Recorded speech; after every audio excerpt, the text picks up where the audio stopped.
Hello, and welcome to the first PCTV program of the semester. I'm Holland Thomas. And I'm Kalena Anakwa. We're so pleased you're joining us. Here's a look at what's coming up in today's show. Panthers on three! 1, 2, 3, Panthers! They're back. The women's volleyball team is up and running again and has celebrated its first victory in 6 years. Completely, words were taken out of my mouth. I think 3 hours after the game, it was still unbelievable. Plus, Principia's new interim president tells us about her vision for the future of the college. Also coming up,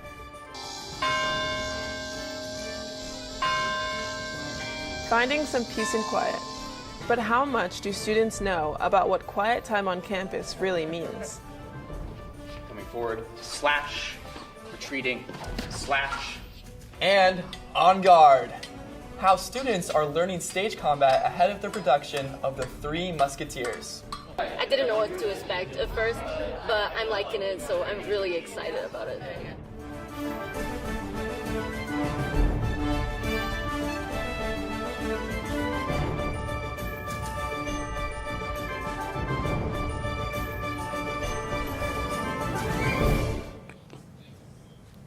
First, the women's volleyball team hit a low point last semester when it had to stop playing because there simply weren't enough players. But now, the team is back and has had its first win since 2019. It's thanks to extra players coming in and a new coach, Madara Udaikon reports.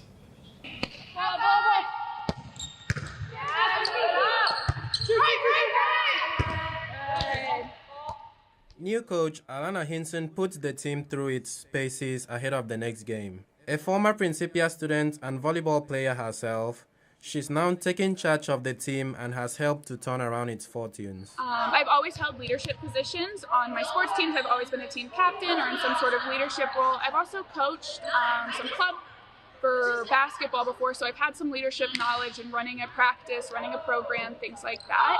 So the transition wasn't too strenuous on me. It's been fun getting to coach some former teammates. It's been fun to navigate and really set, good boundaries with each other. But other than that, it's been a pretty smooth transition. Already, her influence has made a difference, with victory in the team's third game of the season. It came after many years of losses and even the mothballing of the team last year. The volleyball team has come a long way since last season, when it had to stop playing because of a shortage of players. Now the team is back, and it has won its first game since 2019. For the players, there was elation, and even a bit of disbelief that they had won at last. Words were taken out of my mouth. I think 3 hours after the game, it was still unbelievable. And even all the Instagram posts were coming in, and I couldn't believe that we had won. Well, for anyone who doesn't know, I actually played 2 seasons of volleyball during our win drought.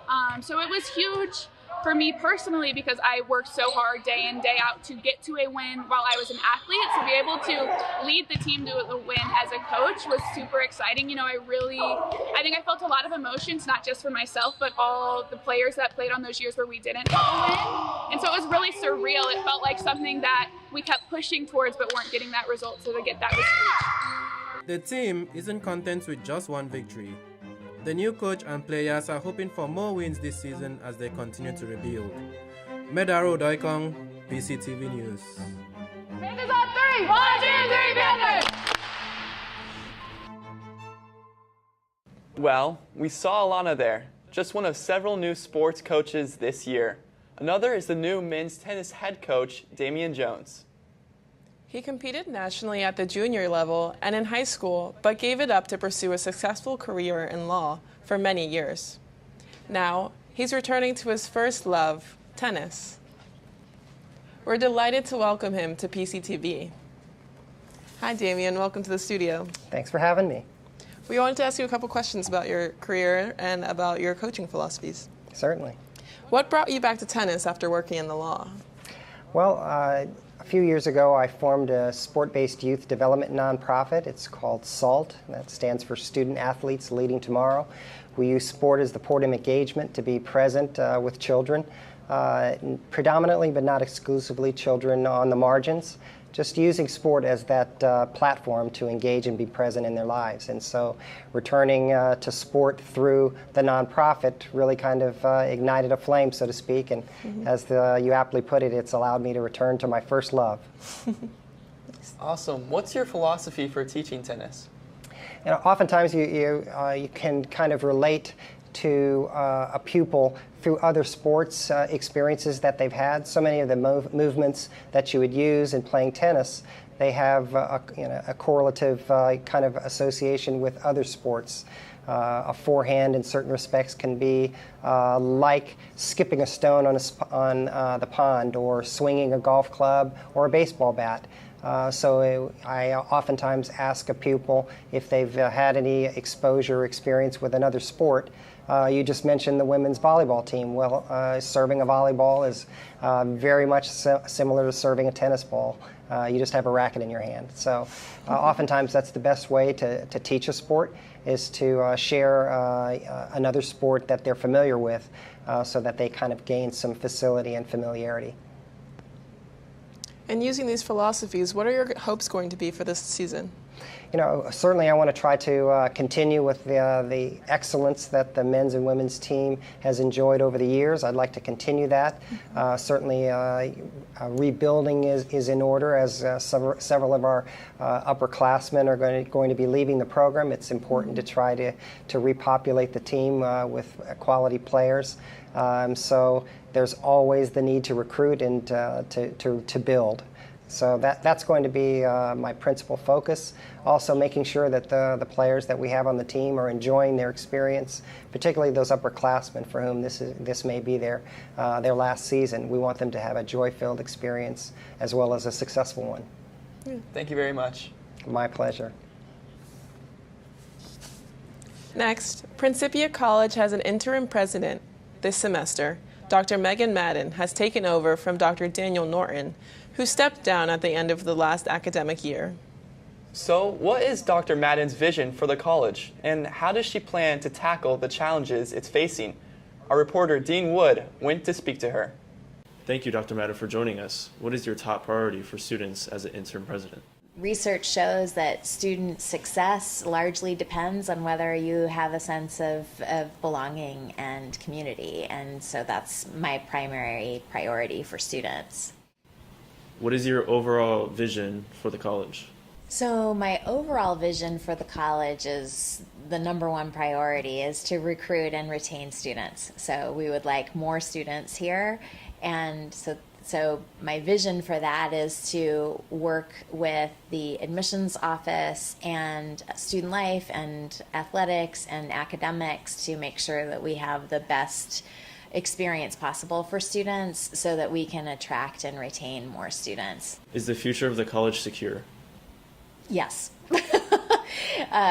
We are really spending a lot of thoughtful time being strategic about how we secure the college's future. Low enrollment right now makes it appear that, we're in jeopardy, but I have a lot of faith in the admissions office and in the other teams, athletics, that are helping us recruit students. And then we really need to think carefully about how do we retain students, and how do we learn from times when we haven't retained students, and how can we improve the experience so that more and more students come here. How many students are you hoping to get here over the next few years?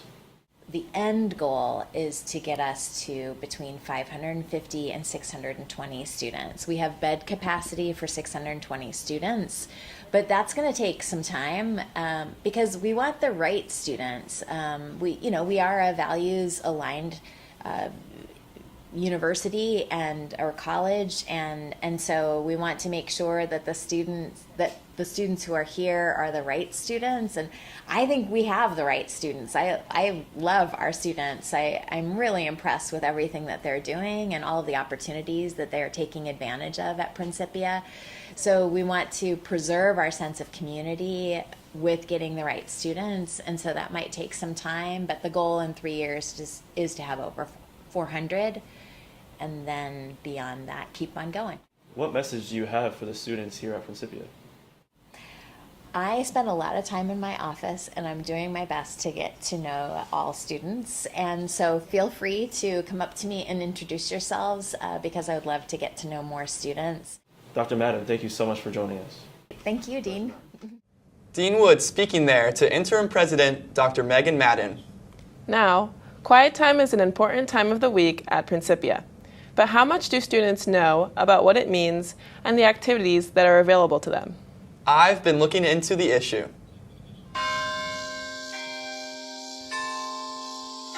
While many of you are probably familiar with this sound ringing throughout the day, on Mondays at 11 a.m., this sound signals the start of Rackham House's very own quiet hours. Spiritual head at Rackham, Ernesto Diaz, shares his thoughts on what students can expect during these sessions. Quiet time is an opportunity for people to have spiritual-based conversations on campus, and it's a time where you get to be in a private group, in a safe space to share whatever you want, spiritual-wise. It's a great opportunity for people to talk about actually whatever we want to talk about. Like, I've encouraged people to come with ideas to share about whatever they want. And for the community, I think it brings people together and helps people understand other people as well. Listening to others' points of view and what they have to say, how they think. It only takes 20 minutes of your time, 1 day a week. It really doesn't take much effort to be part of quiet time. And I think you can draw so much positiveness from it that it's all benefits. Quiet hours aren't just about personal reflection. They're about connecting with others. A frequent participant of these sessions, Luke Berberick, shares what it's like to be involved in the discussions and just how supportive and welcoming the space is. I really love going to quiet hours because it's not exclusive at all. Literally anybody can come with any background, any feelings, anything like that. It isn't a time to flex how much you know about the Bible or something like that. I know that everybody has their moments where they feel just tired and they could use some rest, And I feel like a really good way to get that is with quiet hours. So I just encourage people whenever they are feeling like they just need some rest and they need time to rejuvenate, to think of quiet hour as an opportunity for that. Finally, it's not every day that students get to attack each other with swords as part of their classes. But that's exactly what's happening in the Performing Arts department. The drama students are rehearsing for the play, The Three Musketeers, and to make it more authentic, they're learning stage combat skills. I went along to see them in action. Coming forward, slash, retreating, slash, passing forward and cut, pistoning in, and thrusting. Recreating the sword fighting skills of 17th century France. Nice. And advance. Good. Less noise. Retreat. Visiting Professor Riley Kapp is taking students through the steps needed to make the swashbuckling scenes look dramatic, while also staying safe. It's more of a dance and not a fight. Everybody has a move and what they need to do in time and in sequence, and then they need to respond and play with that other person. It really is much more of a dance than a fight. So do things ever go wrong in the show after practice, even after practicing? They certainly can. If something goes off the rails, it's part of the actor's job to know how to communicate with their partner so they can then figure out, okay, we have to either move on or maybe we have to take a back step and do that over again. And a lot of times, the audience doesn't even know. Yeah, because they're so engaged with the fight. So things can go wrong, but we train for them not to. For most of these students, it's the first time they've ever used swords on stage. It's light. It doesn't need to be something that's really heavy. Yeah. But they don't seem daunted by the prospect of having to learn lines and perform carefully choreographed moves. It was just kind of thrilling and fun, especially learning more specific things and getting to hear the sword do a little in the air. It was a lot of fun. There's definitely a learning curve, but it's been really interesting, really fun. I've never done this before, so I didn't know what to expect at first, but I'm liking it, so I'm really excited about it. Honestly, it's been going great so far. It's been a blast getting to learn, like so many new things, all the different like forms and strikes and blocks. I'm having a blast. For the auditions, students began fighting with something a lot safer, pool noodles. Now, they've moved on to swords and are practicing the routines they'll need when the Three Musketeers comes to the stage later this semester. The stage combat classes are helping the students to sharpen their skills, even if the swords themselves are not that sharp.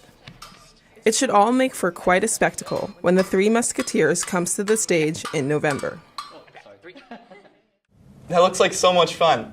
And the play is on from the 13th to the 15th of November. That's it for this program. We'll have much more later in the semester.